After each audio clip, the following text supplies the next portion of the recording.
est-ce que votre métier évolue beaucoup sous l'impact et l'impulsion des nouvelles technologies? Oui, il va évoluer de plus en plus, c'est très clair.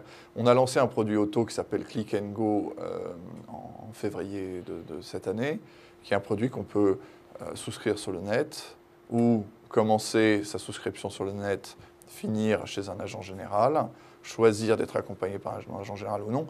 Donc on essaye d'avoir beaucoup plus de souplesse et de flexibilité. Donc on s'adapte au code d'Internet. Et oui, on reçoit de plus en plus de leads. Non, on est encore... c'est les agents encore... Les agents sont encore très présents.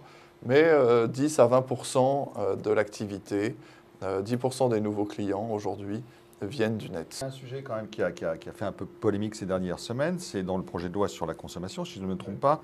Il est donc, Benoît Hamon souhaitait qu'effectivement, je crois que c'est oui, souhaitait absolument qu'on puisse, disons, se désengager de son contrat d'assurance autrement qu'avant l'échéance annuelle, de façon à ce qu'on ne se retrouve pas prisonnier quasiment par défaut pour un an.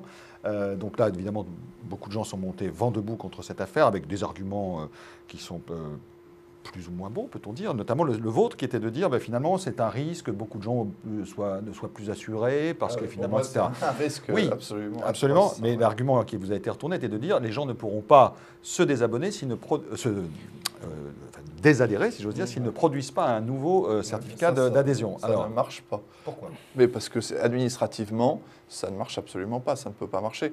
Les gens, ils vont aller acheter un truc, revenir chez vous. Il va falloir qu'on l'administre. Il va falloir qu'ils nous renvoient la petite vignette verte.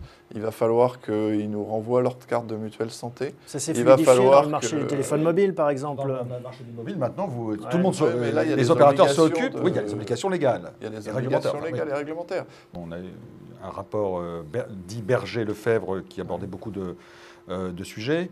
Il y a le problème de la fiscalité, il y a le problème de à quoi sert l'assurance vie. Donc, dans ce qui a été décidé, ce qui est en train de l'être, est-ce que tout ça vous semble aller dans le bon sens? Grosso modo, une meilleure affectation de l'assurance vie, c'est-à-dire de la flécher davantage vers les entreprises. Le problème de l'alignement, sur la fiscalité aussi, il y a des évolutions. Est-ce que vous pouvez nous dire un petit peu ce que vous pensez de tout ça? La création du produit Euro Croissance, qui est en fait un produit euro, aujourd'hui il existe sous la forme du produit euro diversifié, à mon avis est une bonne chose.